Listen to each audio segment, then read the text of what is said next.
Welcome all of you. Where it is a great pleasure for us to have Dr. Etee Bahadur with us.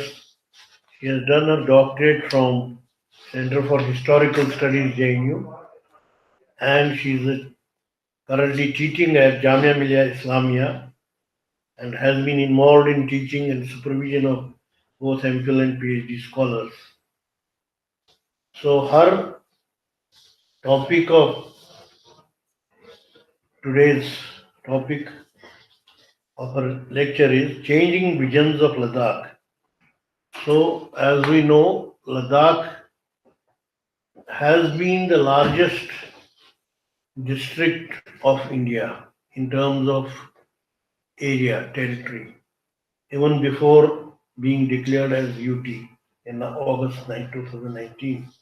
So, it was largest in terms of territory, largest district of India, when it was part of undivided Jammu and Kashmir.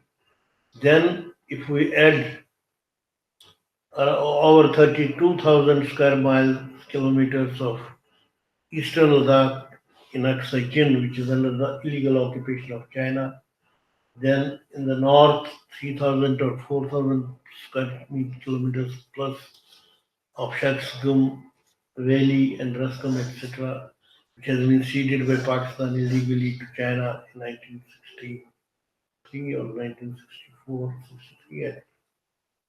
Then another large chunk of territory of Gilgit and Baltistan, which is under the illegal occupation of Pakistan, has been since 1947, November 1947.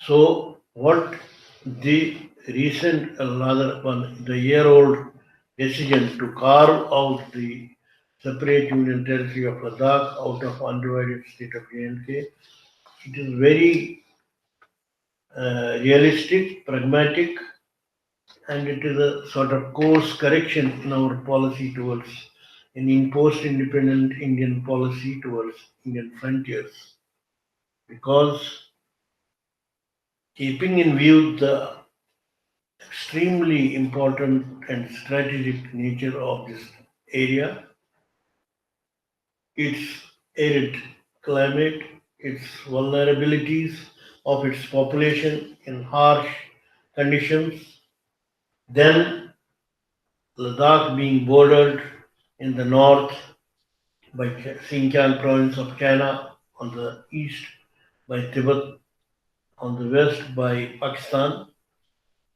and in proximity to Afghanistan. So it has been a very important part of northern frontier of India, and I believe that government has woken up after 70 long years to give due recognition to the case of Ladakh and develop Ladakh as a separate union territory, inclusive of Gilgit-Baltistan, which is, and also Aksai which is under the illegal occupation of Pakistan and China, respectively. So, this grant of new recognition of its important place and grant of new constitutional legal status as union territory with direct funding and federal support, it will enable Ladakh, which has been deprived and backward in a number of ways due to resource crunch or due to say, not so positive attitude of the Kashmir state government and officials or politicians towards this area. So now they are free. They have had recently the Ottoman Hill Development Council elections, and similarly Kargil also has a separate Hill Development Council. So they have direct access to the resources, federal resources, and now they are reports that they will set up a university, medical college, and whatnot in Ladakh. And I believe that the biodiversity aspect of keeping in view specific environmental concerns and also the need to protect and promote the bio reserves of or bioresources of this territory. It is important because you have Lehbari, important Lehbari. It was discovered and promoted by DRDO. But again, I don't know why it is not flourishing. Lehbari has been a very important use and very important nutrient for so many and cure for so many diseases. It should have been popularized and developed and promote sea buckthorn. The sea buckthorn gives this fruit. It has been developed very well by China in Xinjiang. I don't know. We are not up to the mark in developing this. There are so many other medicinal plants and other species which need to be created. I think the government of India needs to create a specific and special biodiversity park so that these things can be promoted. With these words, I would request Dr. Etee Bahadur Thank to you, make Chair. up. Thank you You so have much. around 30 minutes, right? Okay, I'll try. 30. Namaskar, everyone.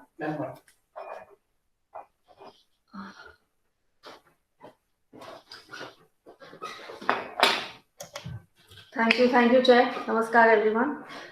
Can you please become?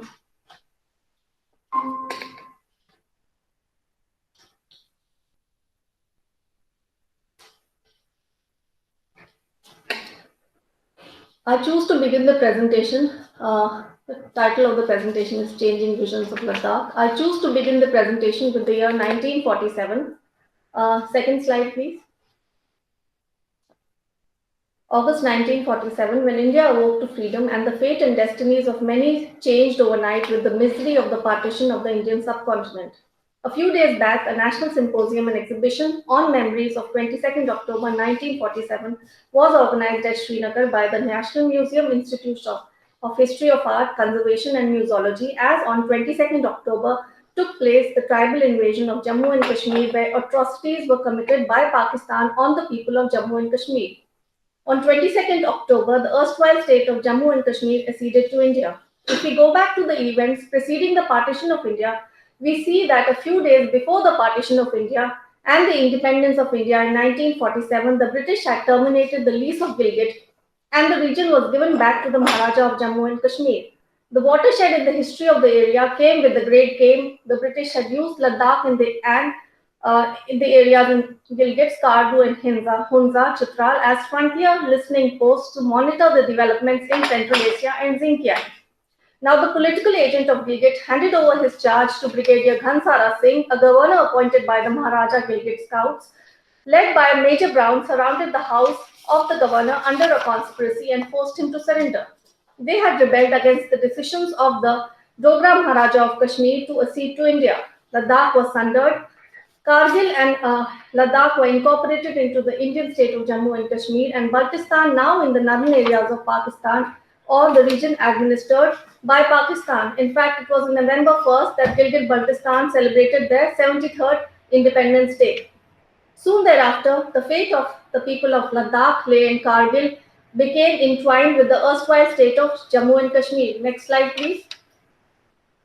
It was still 1947 that the political history of both these areas, Ladakh and Baltistan, were fused together. The Ladakh Hazara being divided into Leh, Kargil, and Skardu districts, Leh being the capital of Ladakh. Conflict between India and Pakistan separated the Baltis into two groups, one living in Baltistan and Ghache, and the other in Kargil in India. The dispute over the territory has divided the Baltis and the Ladakhis on both sides of the line of control, affecting the economic development and the culture of the region. This partition of the Ladakh Wazarat has left a void in the cultural space of the people who inhabited the areas on both sides of the LOC. Balti being a generic term used by the Buddhists in Ladakh for the Shia Muslims of the region, the majority of the people of Kargil are Baltis. No guesses then that they have cultural links across the border. Balti is spoken by a community of people living on both sides of the border of India and Pakistan in the Western Himalayas. These people are descendants of traders from Baltistan and prior to that from Iran who have settled in Kargil and Leh. They are neither refugees nor are they in exile. They have crossed borders permanently and live on both sides of India and Pakistan after the partition and the separation of the Ladakh Wazarat. Tibetans gave the language and culture to Baltistan, and it was from Baltistan that Buddhism would travel from India to Central Asia, Tibet, and China. Baltistan's connect with Ladakh, Tibet, and Jammu and Kashmir has been kept alive by writers, cultural commentators who write and speak on the Balti culture and history. The Balti Tamlo, containing 900 Balti and Ladakhi proverbs, the popularity of the Ladakhi songs in Baltistan are all an evidence to this. Baltis live in the Western Himalayas and they are ethnically related to Tibetans and speak a Tibetan dialect, but are predominantly Muslims. Baltistan remained under several petty chiefs till the 12th century AD. In the 13th century, Ibrahim Shah, who had reached Baltistan from Iran via Kashmir, married the only daughter of the Sagari tribe of Skardo and thereby called Makpa, which means son-in-law in Balti, founded the Makpon dynasty, and then around 15th century, a Muslim missionary, Mir Shamsuddin Iraqi, spread the Nur Bakshiya Kutuwahi Sufi order in Baltistan. It is said that in the 16th and 17th century, the Persian Shia clerics, Persian Twelver Shias, moved to Baltistan. The Mughal rule, which would continue till 1753, saw Baltistan acquire a lot of changes as artisans, cobblers, mason cutters, stone cutters, masons, and from other parts of India settled in Skardu around this time. Soon control over Kashmir was passed on to the Afghans, then to the Sikhs, and then the Dogras of Jammu. The culture and identity of Baltistan, of the Balti people, who have lived together as people of Baltistan and Ladakh under one setup under the state of Jammu and Kashmir, will slowly get erased from the memory of the local people as we tend to notice across cultures a trend in the younger generation who have begun to lose interest in their local traditions and festivals. However, we see that there is a sense of yearning among the Tibetan origin Baltis to revive their national old roots and attempt to revive traditional rituals like the Mipang, which is a fire ritual. There is also a move as well to preserve and protect Skardu's ancient monuments, rock carvings, and other related heritage. There are many scholars who work on different facets of the Balti cultural identity, and the Baltis would like to further their relations with Ladakh as they have shared a Ladakhi identity and heritage in the form of their language, music, dress, sports like polo, and the bang, which is archery, and most importantly, Balti folklore like the King Kesar. A section of scholars also work towards preventing their Tibetan language from the growing influence of Urdu and Punjabi and to revive the Tibetan script again in a way to preserve the culture. Such is the linguistic predicament of the Balti people who were once a part of undivided Kashmir. Before partition, the Baltis and their homeland were a part of Ladakh Wazarat within the Dogra-ruled princely state of Jammu and Kashmir, established after the Anglo-Sikh War in the mid-19th century. The Dogras made Baltistan a Kardari subdivision in 1899, and it became a part of the frontier district. Ladakh Wazarat was established in 1909 and incorporated Skardu. After partition, Ladakh and Kargil were part of Jammu and Kashmir but became separate districts in 1979. The central political issue being that in the middle of the 19th century, Ladakh was incorporated into the princely state of Jammu and Kashmir in the Indian Empire of Britain. In 1947, J&K was incorporated into the Union of India. In 1989, the Ladakh Buddhist Association initiated a local agitation for Union Territory status, arguing that they had received stepmotherly treatment from Kashmir and that Muslims had benefited from economic development and had an advantage in government jobs, which was countered by the Muslims in Leh. The Ladakh Buddhist Association had, dismissing the view, initiated a social boycott of the Muslims from 1989 to 1982. It was in 1995 that some degree of political autonomy was received in Leh with the setting of Ladakh Autonomous Hill Development Council in 1995, and the same was given to Kargil in 2003.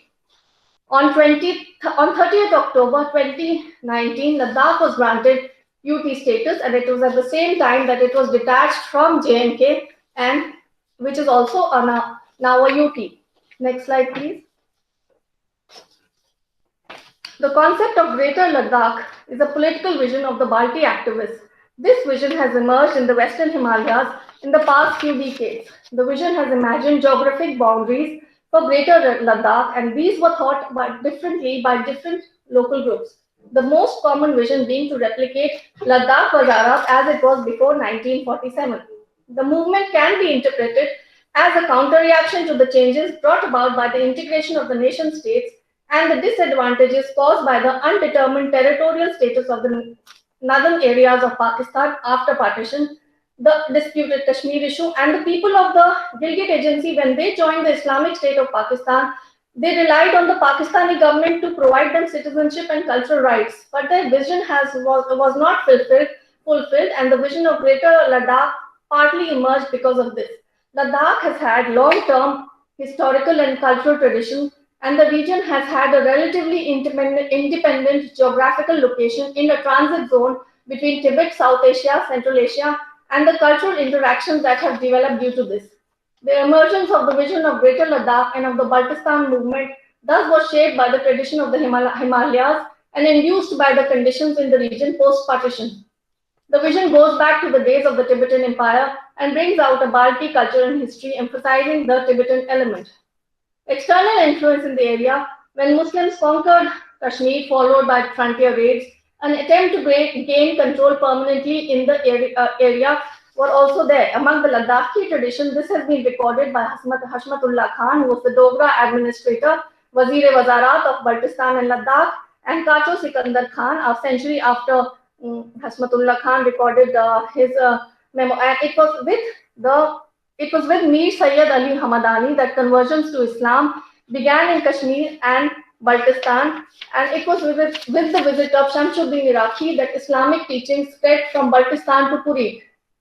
Shamsuddin Iraqi, belonging to the Nur Bakhshia tradition. A large amount of literature also exists on Islam in Ladakh, as the history of Islam and Buddhism are interwoven to the extent that one cannot interpret the region as a whole without examining both. Early Mughal contacts include the invasion of Ladakh by Mirza Haidar Duglat, whose military forces occupied Ladakh from 1532 to 1536. Tikan Muhammad gives a review of the later Mughal sources and Tariq-e-Rashidi of Mirza Duglat. In the 16th and 17th century, the rulers of Skardu and Baltistan aligned with the Mughals in local conflict with Ladakh. Later events of the 17th century show us that Ladakh's vulnerable position on the frontiers of the Mughal Empire and Tibet, and these have been covered by various other scholars like Pitach and Franke. Now, the dominant language of Baltistan and Kargil and Ladakh continues to be a Western Tibetan dialect. The Yuchen was replaced by Nastaliq Urdu, already under the Mughals, and this was upheld till 1947 on both sides of the border as the official state language.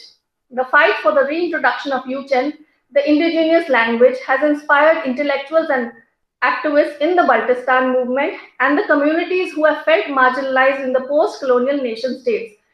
However, it has evolved into a certain kind of a conflict, as certain Buddhist groups in Ladakh claim that vernacular Tibetan spoken in Baltistan, Kargil, and Ladakh, Bodhik and Yuchen, should only be used by the Buddhists.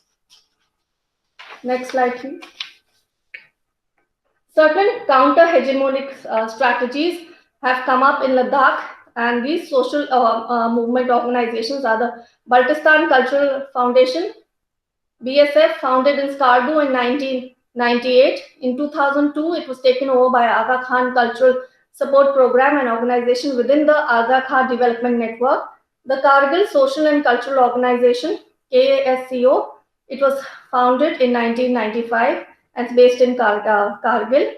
Skarchen, Society for the Knowledge and Responsibilities of Culture, Health and Education and Nature. It's based in Nubra Valley, Leh, and it was founded in 1997. The strategies that have been used by the BSF, Baltistan Cultural Foundation, in Skardu and Casco, Kargil Social and Cultural Organization, related to the introduction of the Tibetan language and script in the elementary schools. The purpose being not only to revive the Yuchen script, but also to increase the people's awareness of the Balti heritage and identity. Further, in order to avoid conflict and to gain local support, they started avoiding the term Bodhik for the script and started using neutral terms like Nagadi Skaj for our language instead. This battle Over this battle over language and script in Ladakh and Kargil is not new. It's not developed overnight. It reaches out to the missionaries, the Moravian missionaries who visited the Western Himalayas in the 19th century. Next slide, please.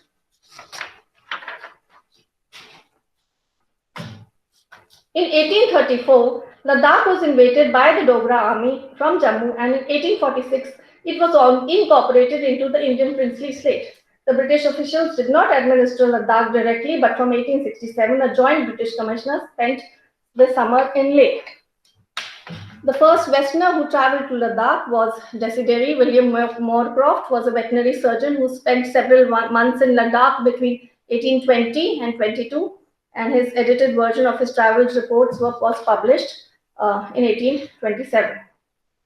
William Moorcroft, his fame with Ladakh studies lies on his writings and the versions of his travel reports. A series of censors and gazetteers working by British officials, among them being Alexander Cunningham.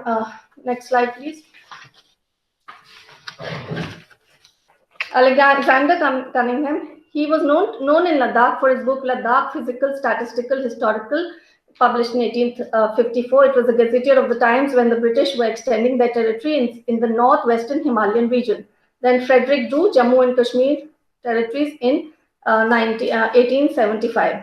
Hashmatullah Khan, an Indian officer, wrote a detailed book in Urdu on the history of the region, Tariq Jammu, Ladakh, or Baltistan. It's Urdu language history. It becomes important to mention here that the missionaries also made significant contribution to the scholarship during the colonial period. H.A. Jennings and A.H. Franke are the next two missionaries that we'll talk about now. The knowledge of Tibet and Ladakh was limited both in academic and British government circles, and the significance of the Lapchak mission and other institutions were not known or not appreciated so much. And not much was written about the origin of the Lapchak mission till the Moravian missionary Dr. Karl Marx began studying the Ladakh chronicles. Next slide, please. 6. अब एक और पहले चलेंगे.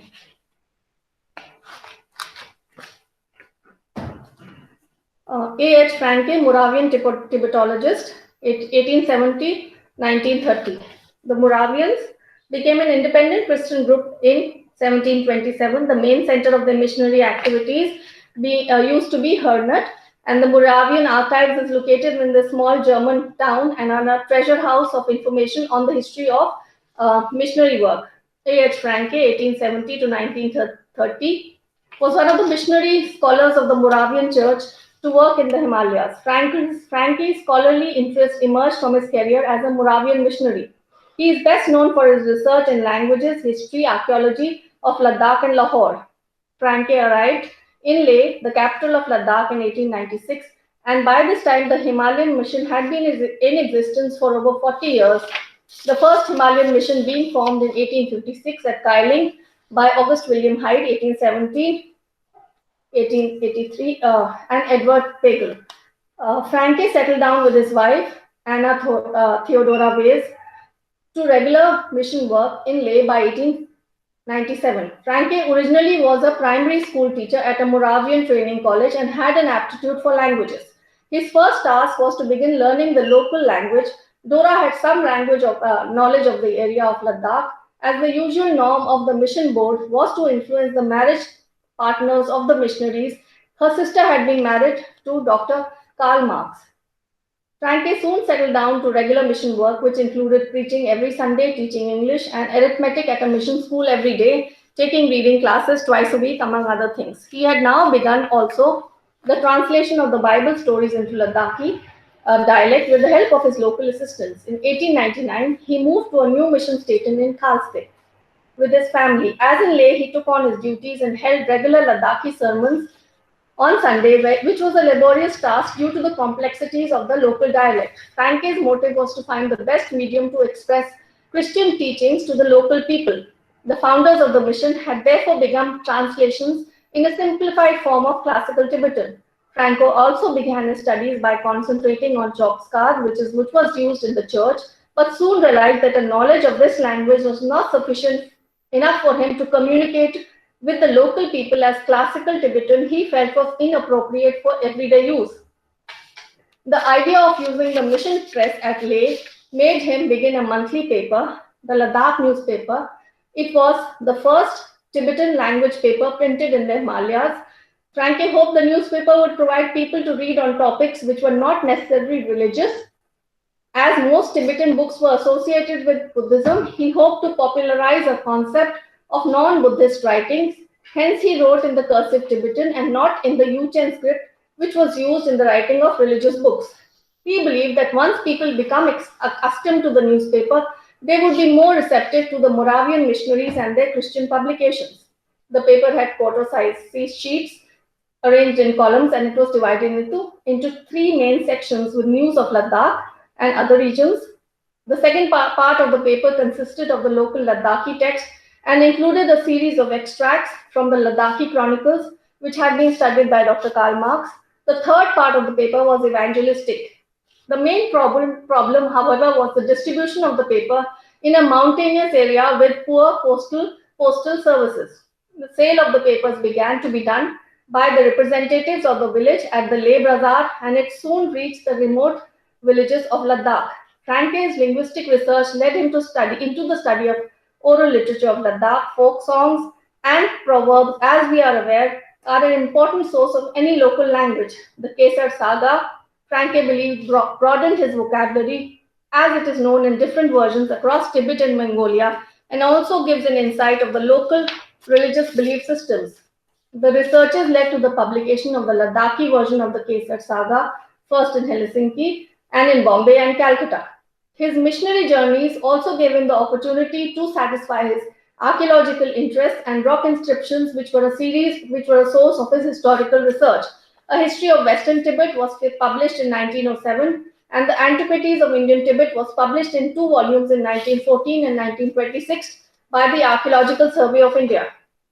His research into the local culture prompted comparisons between Ladakh and Europe and raised the question of which aspect of Ladakhi tradition was compatible with Christianity, as he had objected to certain Buddhist customs and was it not in support of local spirits as it was incompatible with Christianity. Non-Buddhist texts and popular folk songs interested him, and he published over a dozen short publications on topics ranging from rock inscriptions to music and folk songs. Ladakhi language can be understood in terms of spoken and written language or classical Tibetan. There are a number of loan words in the vocabulary of the Ladakhi language.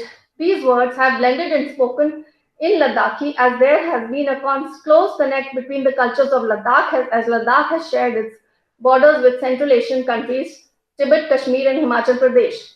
Missionaries and traders from various regions had reached and it lay at the heartland of Central Asia and India. Ladakhi language can be understood in terms of spoken, written or classical Tibetan. Classical Tibetan is also known as Bhoti and Ladakh, and the term Bhoti and Ladakh are used interchangeably in Ladakh.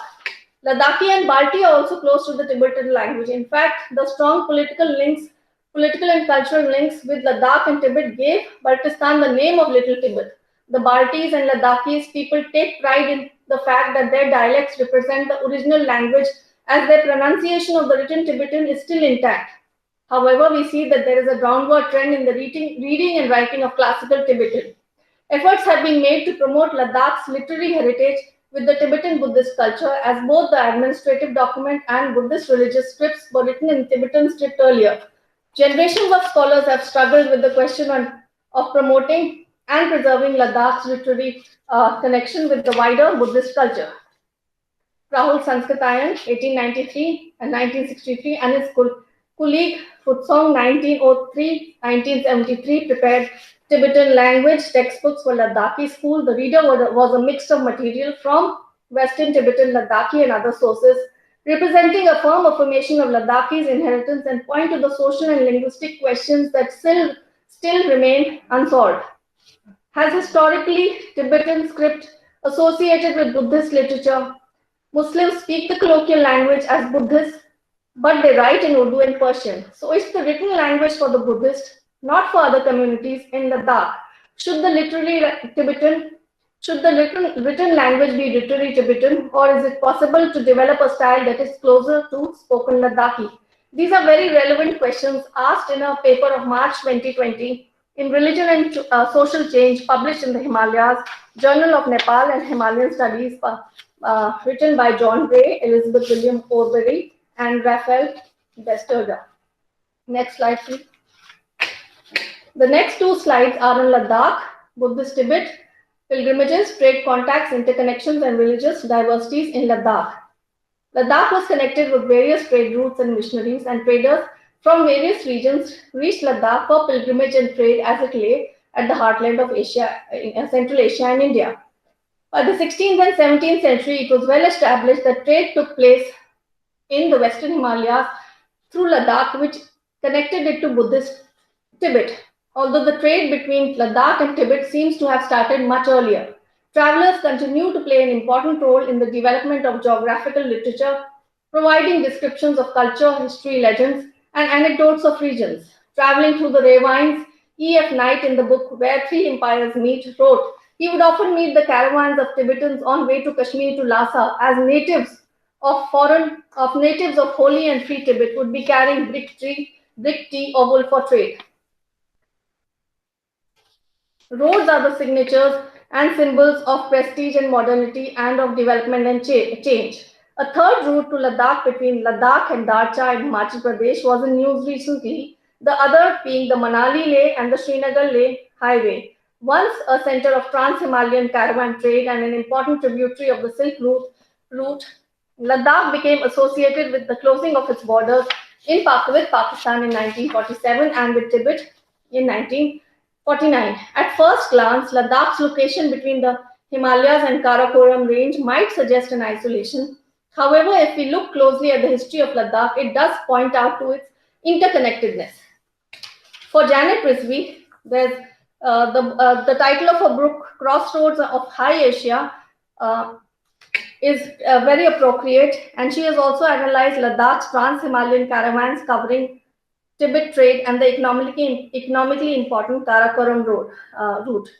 John Gray's Ladakhi histories, he links Ladakh to Tibet, Kashmir, Punjab, and Central Asian politics, emphasizing both local and regional perspectives, and gives a trans-Himalayan perspective, talks of trans-Himalayan trade of Ladakh. Abdul Wahid Radu explores Ladakh connection with Tibet, and it is a memoir of the last Lapchak mission to travel to Ladakh in 1940. Next slide, please. Ladakh has always occupied an ambivalent position. From the point of view of language, Tibet has provided Ladakh with a Western Tibetan dialect, which is spoken by Ladakhi Muslims and by Buddhists.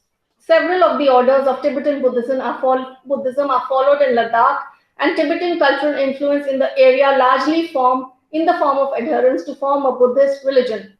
Traders and travelers moved as easily as identities as one did through the mountain pass.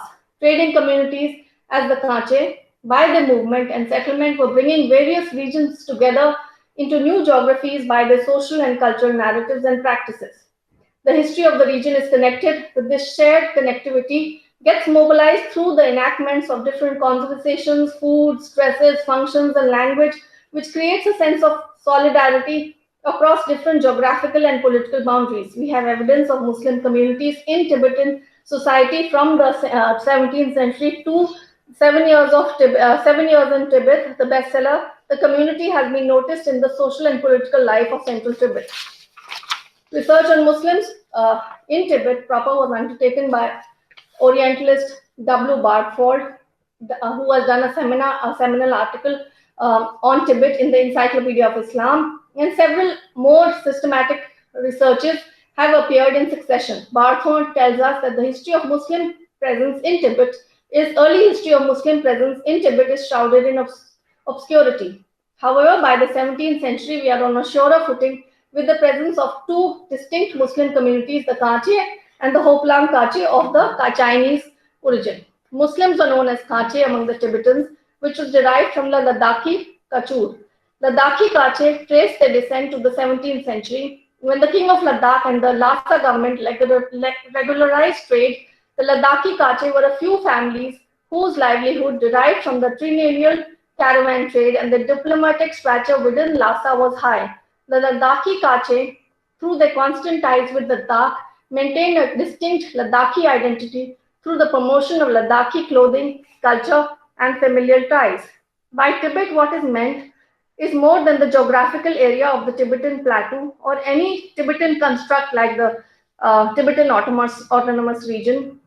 Regions that have participated in the Tibetan culture, such as Ladakh and Baltistan, also need to be included. The Kingdom of Ladakh was part of the Tibetan culture, Tibetan Empire till it broke up in 742 AD, and an Indian Himalayan state till 1834. Though its borders fluctuated at different periods in history, even to include what is now Western Tibet. These interconnections have stimulated a variety of religious experiences.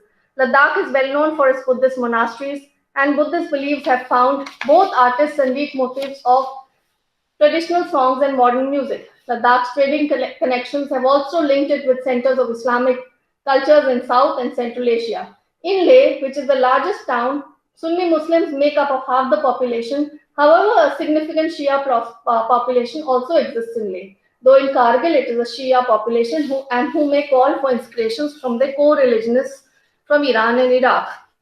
By the late 19th century, we also see an influential Christian community in central Ladakh, and this community is affiliated to the Moravian Church, which had its origins in Central Europe. Tourism has also added a lot of Hindu and Sikh people to the region, and of course, we cannot ignore the military population whose presence cannot be ignored. Initial anthropological studies of Tibetan society were only possible among the refugees who mostly aimed at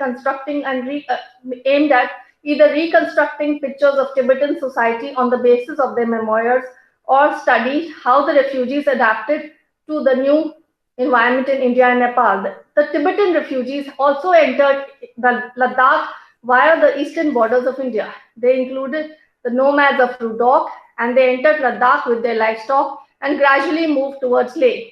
At present, a number of descendants of nomadic shepherds from western Tibet reside in the Changkhang plateau of eastern Ladakh. The Tibetan refugees in the Leh area have more similarities with the host society as compared to the other settlements in India, but we see most studies have been conducted in areas other than Ladakh, like Dharamshala, Dehradun, Delhi, Karnataka, and other cities. After 1962, research in border areas became impossible, but when the Indian government opened Ladakh to tourists in 1974, another phase of began in the scholarship of Himalayan studies. Next slide, please.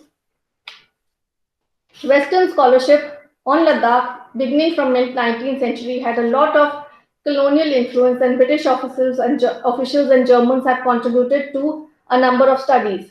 Post 1947, Ladakh adjoins disputed international boundaries, and we witnessed the 1962-63 conflict with China and the 65 and 71 war with Pakistan. And most foreigners are barred to enter Ladakh as it is now a sensitive area. The next few slides will be on writings on Ladakh, historical researches, linguists, art historians, anthropologists, and documentaries. Petach writes on the early history of Ladakh, and he has drawn heavily from the Royal Chronicle of Ladakh, which is a 17th century source. The Royal Chronicle of Ladakh. The first two sections are concerned with the history of central Tibet, and the third section is concerned with Ladakh. Subsequently, a conference was organized in Ladakh, which resulted in a series of collections published as recent research on Ladakh. And at a conference in 1987 at Hernot was established the Indian Association of Ladakh Studies. And then there were subsequent conferences at Bristol, London, Leh, Bonn. The Indian Association of Ladakh Studies also publishes a newsletter. For Ladakhis, a lot of traditional wisdom has come in the form of oral tradition. The Kesar Saga, well known in Tibet and Mongolia, and there is a rich variety of folk songs which have been compiled and published by the J&K Cultural Academy, 1970 onwards. Next slide, please.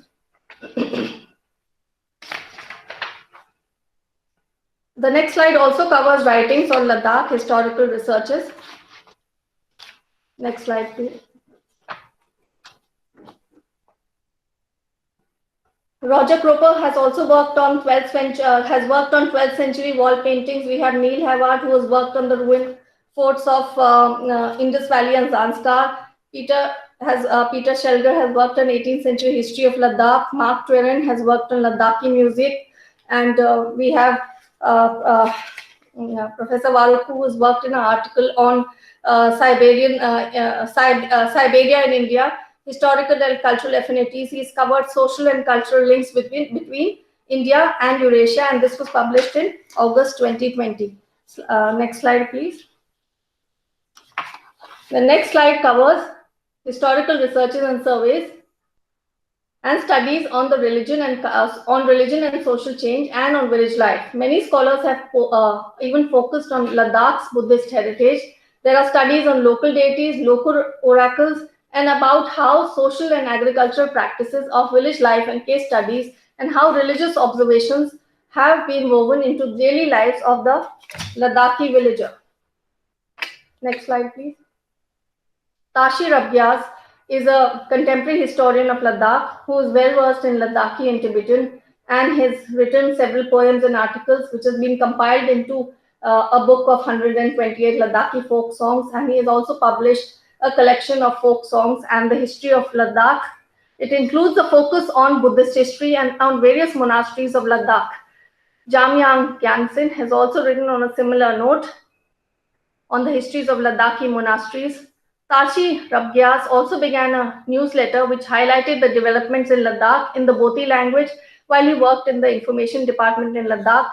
Since there was no other medium at that time to spread an awareness for the preservation of classical Tibetan and Ladakhi languages, as the All India Radio Lay was established in 1971 and Doordarshan Lay was established in 2000. We lost Tashi Rabgyas a few days back. It will certainly create a void in Ladakhi literature. Historically, Ladakhi Buddhists and Ladakhis have written a version of classical Tibetan even though the spoken language differs from the written one. This written language is widely known as Bodhi or Boti, and often I said has been used interchangeably. Lay has been a creative outlet for upcoming writers, composers like Morik Navkyal, and who have worked to rekindle interest in literary and folk songs by revitalizing the folk songs and dramatizing epics like the Kesar Saga. Next slide, please. Scholars have also worked on rural areas. Samina Rahman, Jacqueline Fevick's essays on the themes of religious change can be mentioned here. Nicholas Grist has focused on the historical memories of Insuru and notes how regions of local clans by Asmatullah Khan have been forgotten and more attention is attached to the religious Shia affiliation. Suru Valley, which is presently Kargil, was made up of several small chiefdoms, the prominent being Karste, and it was by 18th century incorporated into that of Purig, which covered most of western Ladakh. By 1758, Purig was incorporated with Ladakh, and the Suru Valley was ruled by the Kharpons, who were Buddhists from the Leh area, and this continued even till the coming of the Dogras, as Suru Karste was administered by the Buddhist Kharpon from the Leh area. Moorcroft and Trebeck visited this area in 1820, and they write Islamism is taking wide spreads in this region. Recently, efforts have been made to stop dancing and singing. Even doms who are musicians ceased to exist, and polo, which was a game of the Highlanders at one time, ceased to be played in the villages. Ladakhi Muslims have always lived alongside Buddhist neighbors, and there has been a history of intermarriage between the two communities. However, in recent times, a sense of religious identity between the two communities is heightened. Smriti Srinivas has also analyzed Buddhist and Muslim villages of Tegan and Hundar in the Nubra Valley. She emphasizes social characteristics shared by Muslims and Buddhists despite the religious differences. Sheikh tells us how villages jointly celebrated the festivals of both religions, while Dibos has worked on Padum, the Zanskar areas, and on how the Muslims and the Buddhists retain an awareness of the shared history. And Pascal Dolphus tells us of the coming of Islam to central Ladakh in the Leh area where the Buddhists are a majority. Next slide, please. Among the Urdu histories, the most widely cited is of Hashmatullah Khan, Tariq Jamun, Kashmir, Ladakh, or Baltistan. His work remains an important source, particularly for the poorly documented history of Purik, the historical name for the region surrounding Kargil. The second Urdu language history is of Kadim Ladakh, by Kacho Sikandar Khan. The main emphasis on his work is on Kargilis people and early conversion to Shia Islam. He also draws heavily from the work of Hashmatullah Khan. Next slide, please. Then there are case studies done on Leh, Nubra, Zanskar, Kargil, and Chantang by John Gray, who's worked on the history and place of Islam in Ladakh from the 14th century to the present day. There is work by Jennifer Engist, whose work in Kargil, Leh, and Nubra. Salam Debis had worked in the identity in the Zanskar region, and Radhika Gupta on the Shias of Kargil. In the past and in the future, as I have mentioned so many works right now, there have been a multiplicity of historical writing and historical work and social researches in Ladakh. But in order to come to a fuller understanding of how matters come to be as they are, scholars need to draw from Persian, Urdu, Tibetan, and English sources, along with archaeological sources, historical evidences, and social scientists should focus on both regions, not more on Buddhist Himalayas or more on Islam. Historical and contemporary interactions between different religions and culture, between Buddhism, Islam, Tibetan, Christianity, Hinduism, across this wider Himalayan region needs to be focused on. Tibetan studies, Central Asian studies, South Asian studies, they need to be connected in a manner so that it gives a transnationalistic perspective to the Himalayan region. And a conflict-ridden borderland is thus not the only dimension of Ladakh, and there is, I would say, a need to study the region in a wider Himalayan context rather from a transnationalist perspective. I end my presentation here. Thank you so much. Thank you, Chair. Thank you, Dr. Etee, for giving a broad overview of Ladakh and its multi-dimensional ethno-religious linguistic characteristics and external trade and cultural linkages with Ladakh, with Baltistan, with Tibet, and elsewhere. You made a mention about my recent publication of Siberia in India, but that doesn't directly touch upon Ladakh and this region. But I would suggest you to look at my earlier works, Ladakh and Drupal of Indo-Central Asian Trade, published in 1984. Then my book, Central Asia and Kashmir, published in 1889. Then Ladakh's Trade with Tibet, published a few years later. I have actually seen those books. There's so much of literature that it's difficult to, put everything in. No, mine is 15 or focused. 20 I am minutes. not. It is not diffused in Yes. character. Yeah. It is focused on Ladakh's linkages, trade, cultural, and other linkages with surrounding regions, maybe Xinjiang. Yes, I recently saw the Siberian in India. That's covering border studies. Actually, you've delivered it to and you've talked about the significance of border, affinities, which is but very on interesting. this, it doesn't talk much about. But in case you are interested, so you can go to other I will. Thank works you which so I much. have Thank you done for your much comments. earlier. Thank you so much. So you have drawn attention to the interconnectedness of Ladakh with other surrounding regions, its crucial frontier, territorial character, which lends a unique strategic, you know, importance to this region. It has been crossroads of High Asia, as Jan Rizvi has pointed out. I just, before throwing this open to questions and answers, I would just invite your views upon what do you think the recent Pakistani move to incorporate Gilgit-Baltistan formally as a province. So how will it impact upon this Ladakh as a territory? Because we also have openly and in official maps now. First Yes. time we have declared that. So actually, I would say that Pakistan is Ladakh, part. Pakistan has also done the timing. It waited for 70 odd years to do this.